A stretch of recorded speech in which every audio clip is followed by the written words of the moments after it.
नमस्कार। आराध्य तागड़े चैनल में आप सभी का स्वागत है। मैं आराध्य तागड़े और आज मेरे साथ हैं वरिष्ठ पत्रकार और आध्यात्म के जानकार श्री अनुराग। नमस्कार जी।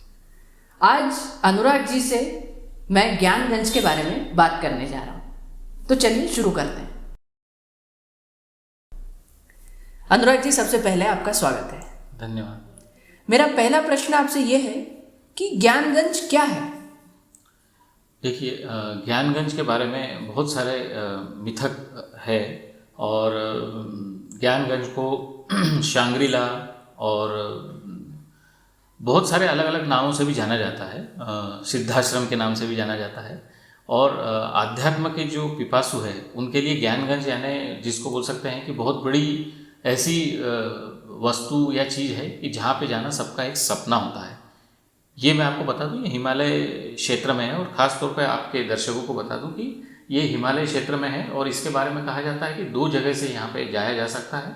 एक तिब्बत वाला जो मार्ग है, एक उससे और एक उत्तराखंड से। ये सब अभी जितना भी सब है, ये इसके बारे में कोई खोज नहीं हुई है। इसके बारे में बहुत सारे एक्सपीडिशन चले हैं और ये कहा जाता है कि ये मौजूद है, पर इसके अभी कोई भी और किसी भी प्रकार के फिजिकल सबूत नहीं मिले हैं। पर अनुराग जी, इस मध्य में मैं आपसे एक चीज़ पूछना चाहता हूँ। जी जी। कि लोग कहते हैं कि ज्ञानगंज यहाँ पर है या ज्ञानगंज हिमालय की इस चोटी पर स्थित है, लेकिन क्या कभी किसी मनुष्य को ऐसा देखने में आया है कि वो ज्ञानगंज गया, वापस नहीं आया, या आया उससे कोई मतलब नहीं?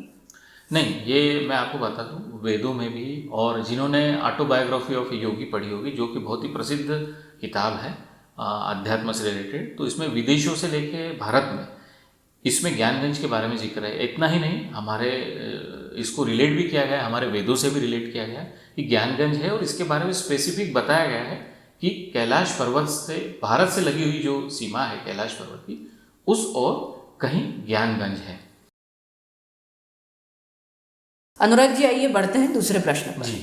मेरा दूसरा प्रश्न आपसे ये है कि क्या कहीं किसी को या किसी जगह ज्ञानगंज के कोई प्रमाण मिले हैं? निश्चित रूप से ज्ञानगंज के प्रमाण क्यों नहीं, जो अध्यात्म से जुड़े हुए बड़े बड़े साधु हैं और तपस्वी है, योगी है, जिन्होंने वर्षों अपनी तपस्या हिमालय में की है। ऐसे कई लोग हैं जिन्होंने ज्ञानगंज में जाके और वापस आने की बातें भी कही है और उसमें उसका पूर्ण वर्णन भी है कि किस प्रकार से ज्ञानगंज में क्या क्या चीज़ें हैं, जिनमें प्रमुख है देवराहा बाबा भी है, जिन्होंने इस प्रकार की बातें बताई है। इतना ही नहीं, ऑटोबायोग्राफी ऑफ योगी में भी वहाँ का वर्णन है और कहा जाता है कि वहाँ पे जाने का जो रास्ता है, अधिकांश लोगों का है कि भी है तो सही, हाँ, पर वहाँ जाएं कैसे जी। तो जाने के रास्ते और वापस कैसे आए, इसके बारे में भी वर्णन किया गया है। और इसमें आपको मैं बता दूं कि इसमें जो योगी लोग हैं उन्होंने ये कहा है कि सूक्ष्म शरीर से ही वहाँ पे जाया जा सकता है। और आप इंटरनेट पे भी सर्च करेंगे, सब दूर ये करेंगे तो सब दूर यही कहा गया है कि जाने का मार्ग तो है, पर कैसे ये नहीं बताया गया है। तो जाने का मार्ग सूक्ष्म रूप से है, सूक्ष्म शरीर से वहाँ जा सकते हैं। आपकी आध्यात्मिक साधना कितनी है, आपने कितने वर्षों तक साधना की है, आपकी आत्मिक उन्नति कितनी है, उसके ऊपर यह डिपेंड करता है कि आप वहाँ पे जा सकते हैं या नहीं। अनुराग जी, एक बार हमारे दर्शकों को सूक्ष्म शरीर, इसकी परिभाषा बता दीजिए। देखिए, क्या होता है कि जब आप साधना करते हैं, हम ये कहा जाता है कि ये बात तो सभी जानते हैं कि ये हमारा स्थूल शरीर है जी, है ना। तो ये स्थूल शरीर है, तो स्थूल शरीर के भीतर ही है सूक्ष्म शरीर, जिसमें आत्मा बसती है हमारी। हम बोलते कि आत्मा है, भाई कितना भी कर लो, हमारा स्थूल शरीर जो है वो मिट जाएगा, पंच तत्वों में विलीन हो जाएगा, पर आत्मा तो वैसी ही रहती है। तो आपकी जो आत्मोन्नति होती है साधना के माध्यम से, जिसके अलग अलग प्रकार है, आप योग के माध्यम से कर सकते हैं, प्राणायाम के माध्यम से करते हैं, और ये जो भी करें, यानी मैं जो कह रहा हूँ वैसा का वैसा करने का प्रयोग ना करें, गुरु के मार्गदर्शन में करें, क्योंकि अध्यात्म में आप जानते हैं बिना गुरु के ज्ञान प्राप्ति नहीं होती है। तो आप गुरु के मार्गदर्शन में अपने ध्यान साधना करें, तो वर्षों की मेहनत लगती है, वर्षों की साधना लगती है, और निश्चित रूप से इसमें प्रभु के प्रति आपकी भक्ति और प्रेम ये सर्वोपरि है। वो होगा, प्रभु की कृपा होगी, तो ही आपकी आत्मिक उन्नति होगी। आत्मिक उन्नति होगी तब सूक्ष्म शरीर का एहसास होगा। आप आपके भीतर जाके देखेंगे तो आपको पता पड़ेगा कि भीतर ही आपके संपूर्ण ब्रह्मांड है। तो जो भीतर का भाग है, जो भीतर की प्रगति है, जो भीतर के लिए आप मेहनत कर रहे हैं, जो साधना कर रहे हैं, वो किसके लिए कर रहे हैं? वो सूक्ष्म शरीर के माध्यम से। तो ज्ञानगंज में जाने का जो रास्ता है वो सूक्ष्म शरीर के थ्रू ही होके जाता है।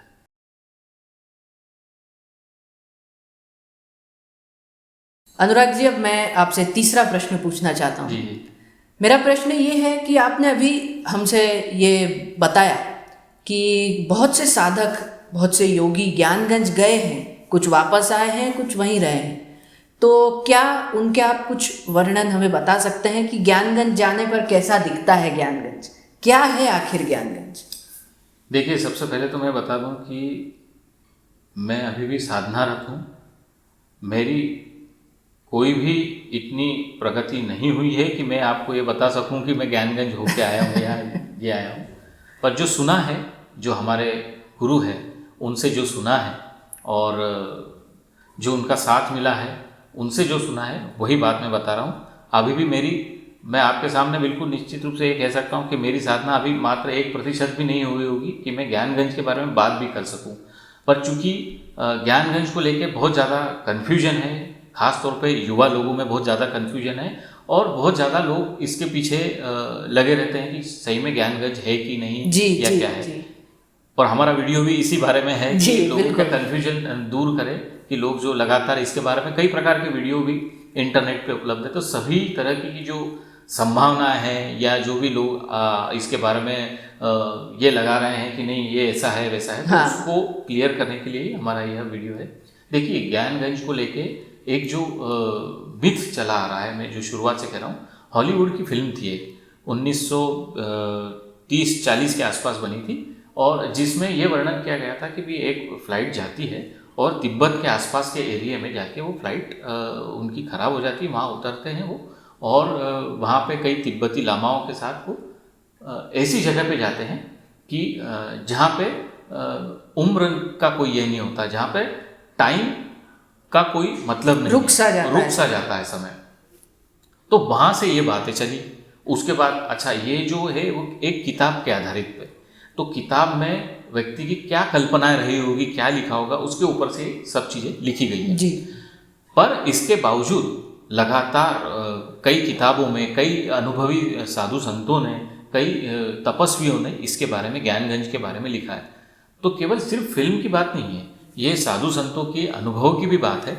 तो उन्होंने जो सुनाया है और उनसे सुन के जो हमारे गुरु महाराज जी ने हमें बताया है, महंत श्री बालक दास जी महाराज जी ने जो बताया है, उसे ही लेकर मैं आपको बातें बता रहा हूँ जी। और कई और भी वर्णन है कि भाई वहाँ जाने के कैसे रास्ते हैं। तो उसमें सूक्ष्म शरीर से जाया जा सकता है, जैसे पहले मैंने बताया आपको।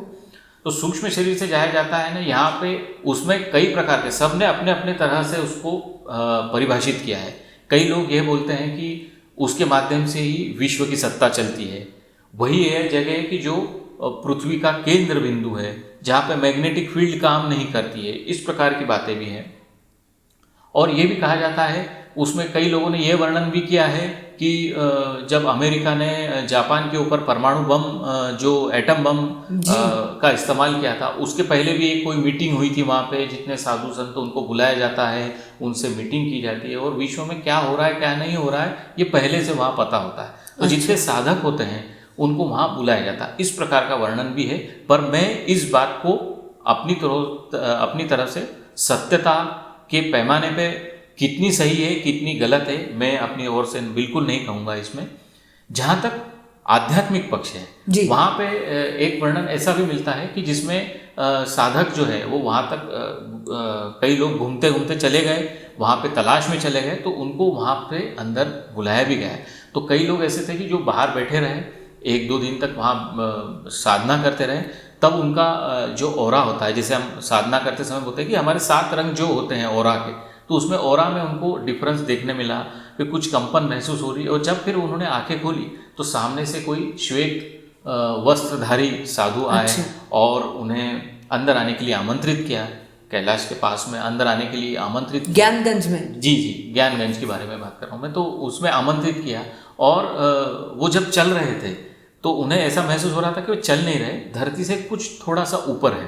तो जैसे हम तैरने की बात करते हैं कि हवा में तैर रहे हैं, तो उस हिसाब से वो अंदर गए थे। अंदर गए तो अलग अलग बर्फ़ की गुफाएं थी, वहाँ पे उन्हें कुछ विशेष प्रकार के वहाँ के आहार फल भी दिए जो कुछ अलग तरह के थे। इस प्रकार का भी वर्णन है, पर इस बात को भी मैं सत्यता के इस पे नहीं कहूँगा क्योंकि ये सब चीज़ें इल्यूजन है, सब कल्पनाएं हैं। सत्य भी हो सकता है, पर कितना सच है कितना इसमें कल्पना है ये मैं नहीं कह सकता। पर ये जरूर कहूँगा कि इससे आध्यात्म की ओर युवाओं की जो ओढ़ है जी, वो बहुत बढ़ रही है। एक चीज़ मैं आपको बता दूं कि आप चाहे ज्ञानगंज की बात कर रहे हो या आध्यात्मिक विकास की खुद की बात कर रहे हो, अगर आपको आत्मा की अपनी उन्नति करनी है, अगर आप में यह ओढ़ है कि मुझे प्रभु का भजन करना है या प्रभु की प्राप्ति करनी है, तब आप इन ज्ञानगंज या इस प्रकार की चीज़ों में आप अटकोगे नहीं। क्योंकि प्रभु की जो विराटता है या भगवान जो परमानंद सच्चिदानंद जो है उसकी जो विराटता है उसका कोई वर्णन ही नहीं है। तो ज्ञानगंज तो इसके मुझे ऐसा लगता है बहुत छोटी बात है इस मामले में जी।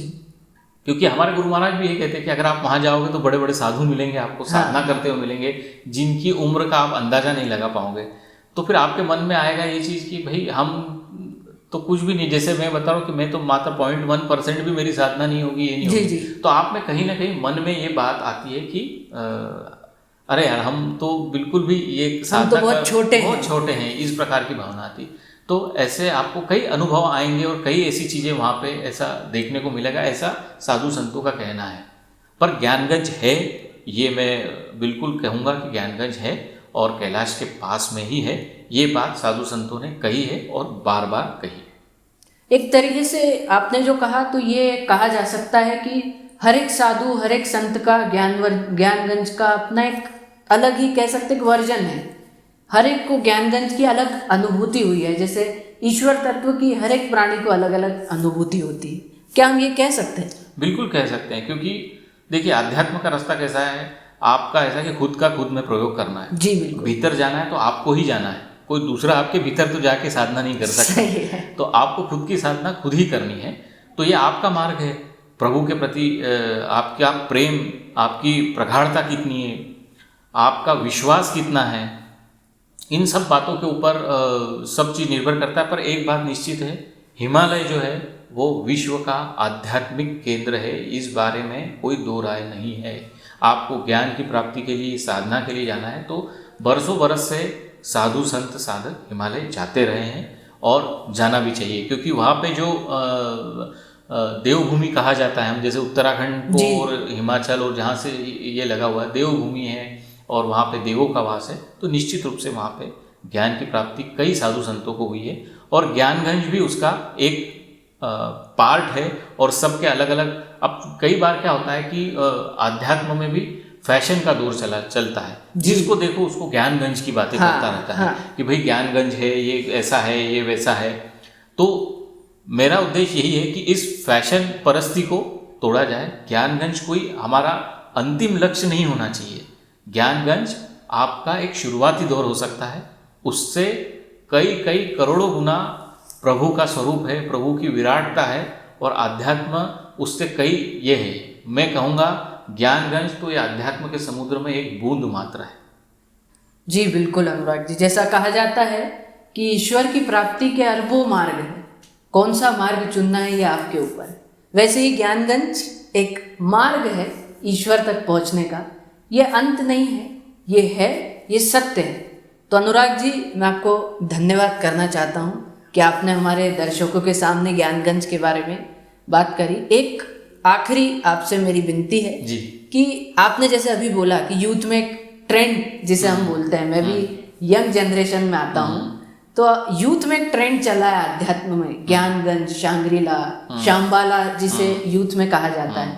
तो इस ट्रेंड की वजह से लोग और यूथ सिर्फ ज्ञानगंज को ही मानते हैं। मैं अनुराग जी आपसे विनती करना चाहता हूँ कि ज्ञानगंज सत्य है, हमने सब बात कर ली, लेकिन इस चीज को आप जरा विस्तार से बताइए कि क्यों ज्ञानगंज सिर्फ एक मार्ग है और ईश्वर को पहुंचने के अनगिनत मार्ग हैं।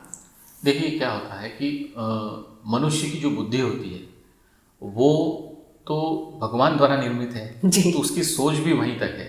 हम बहुत जल्दी प्रभावित हो जाते हैं। मैं हर समय कहता हूँ कि हम बड़े ही विकसित हैं, ऐसे हैं, पर अध्यात्म में ऐसा राह दिखाने वाला आपका गुरु के अलावा और कोई नहीं होता है। तो अधिकांश लोग गूगल को गुरु मान रहे हैं आजकल। आपके युवा साथी जो है तो गूगल को गुरु मानते हैं। वो सर्च कर लेते हैं कि कैसे ज्ञान की प्राप्ति की जाए गूगल पे। अगर इतना आसान होता तो क्या बात होती। तो वो गूगल पे सर्च करते हैं, फिर उन्हें ज्ञानगंज मिलता है, तो एक आकर्षण लगता है उनमें। इसमें मैं युवाओं की गलती नहीं मानूंगा, एक उम्र का तकाजा है, उनको एक एडवेंचरस लगता है। और यूथ अधिकांश जो ट्रैकिंग पे, पहाड़ों पे चढ़ने के बहुत शौकीन होते हैं, तो एक उन्हें माध्यम मिलता है। तो मेरा तो ऐसा मानना है कि चलो अध्यात्म की ओर अगर वो झुकने के लिए ये फैशन परस्ती या एक ट्रेंड ही समझो, अच्छा है। भाई हमारे सनातन धर्म के लिए बहुत अच्छी बात है कि भाई लोग आगे जा रहे हैं, अध्यात्म को ये कर रहे हैं। कम से कम उस बहाने वो जानते तो हैं हमारी संत परंपरा क्या है, इसको समझते हैं, भक्ति काल क्या है उसको समझते हैं, और पुराने ऋषि मुनियों ने किस प्रकार से वेदों को लिखा है, वेदों में क्या चीज़ें हैं, महाभारत, गीता, रामायण, प्रभु श्री राम के बारे में जानते हैं। वो किन लोगों ने कैसी कैसी साधनाएं की। जब वहाँ पे ऊपर जाते हैं आपको पता पड़ता है भाई इसको अलग अलग जगह पे वहाँ चट्टी कहा जाता है, कोई हनुमान चट्टी है। कहीं और जाते हैं तो भाई पता पड़ता है कि यहाँ पे इन्होंने साधना की हुई है। तो उस तब जाके यूथ को, क्योंकि यूथ जो है प्रूफ मांगता है। अधिकांश लोग बोलते हैं क्या आपने भगवान देखा है? जी बिल्कुल। अगर आपने भगवान देखा है तो मुझे भी बताइए। ये प्रश्न उठता है यूथ में। बिल्कुल, और वो लाजमी भी है, उसमें कोई ये बात नहीं है। तो धर्म आध्यात्म की जो साधना है वो पहले धर्म से होके, आप पहले धर्म को माने तो सही। धर्म क्या है? नियम कानून है। पहले अपने आप को अनुशासित करिए। पहले ऐसा नहीं कि हम ध्यान साधना में बैठ के, पहले अनुशासन में लाइए। अनुशासन में किसको लाना है? शरीर, मन और बुद्धि को, उसको पहले अपने अनुशासन में लाइए जी। एक बार वो अनुशासन में आ जाएगा तब आपको आदत पड़ेगी। रोज आप सोचेंगे, हर पल सोचेंगे कि भगवान है हर कोई और मुझे उसको ढूंढना है। ये अंदर से जो एक प्यास जगेगी, जब तक वो प्यास नहीं जगेगी, अगर प्यास जग गई तो ये समझ लीजिए कि आपका पहला कदम उठ गया है। और फिर एक बार पहला कदम उठ गया तो क्या आपको ऐसा लगता है कि परम पिता परमेश्वर जो है अपने बच्चों का कितना ध्यान रखता है? अगर आपने एक कदम आगे बढ़ाया है तो वो देख रहा है आपको, वो झट से अपना हाथ आगे बढ़ाएगा और आपको उस मार्ग पर आगे चलने के लिए प्रेरित करेगा। फिर आपके जैसे प्रारब्ध होंगे जी, उस प्रारब्ध के अनुसार आपको गुरु की प्राप्ति भी होगी। आपके मन के भीतर लगेगा कि नहीं, गुरु की प्राप्ति की जाए, गुरु से ज्ञान लिया जाए, और उस हिसाब से आप आपके एक संयत विचारधारा, संयम विचारधारा और एक अनुशासित जीवन को जीते हुए और आध्यात्मिक प्रगति करते हुए आगे जाएंगे। और मैं कहूँगा कि ये अपने अपना खुद का अनुभव है। जैसे प्रत्येक का जीवन अलग अलग है, प्रत्येक की जीवन के प्रति उसके सोच अलग है, वैसे ही प्रत्येक के अध्यात्म के प्रति भी सोच अलग है। अगर आपके मन में ओढ़ है तो ये समझिए कि आपके प्रारब्ध में कुछ न कुछ अच्छा आपने किया है, तो ही आप भगवान के प्रति आपकी आसक्ति हो रही है। तो इसके अलग अलग मार्ग है। हमारे यहाँ पे कंकर में भी भगवान है, कंकर में भी शंकर है, और आप द्वैत अद्वैतवाद है, फिर मूर्ति पूजा है, फिर नवधा भक्ति है, ऐसे बहुत सारे इतने सारे विषय हैं जिस पे मुझे बात करना युवाओं के साथ बहुत अच्छा लगेगा। पर अभी चूंकि अपने पास समय नहीं है इसलिए मैं आपको ये बताऊं कि अलग अलग मार्ग है। ज्ञानगंज है, पर ज्ञानगंज आपका स्थायी ठिकाना नहीं है, उससे आगे भी बढ़िए। बहुत बहुत धन्यवाद अनुराग जी, आपने हमारे दर्शकों के सामने ज्ञानगंज की बात करी। आप दर्शकों को भी मेरा बहुत बहुत धन्यवाद कि आपने वीडियो पूर्ण देखा। आपसे एक विनती है, इस वीडियो को, अगर आपको ये वीडियो अच्छा लगे तो इस वीडियो को लाइक करिए, इस वीडियो में कमेंट करिए कि आपको इस वीडियो का कौन सा पार्ट अच्छा लगा, और इस वीडियो को जितना हो सके उतना शेयर करिए। अनुराग जी, फिर से आपका बहुत बहुत धन्यवाद। आप सभी का भी धन्यवाद। नमस्कार।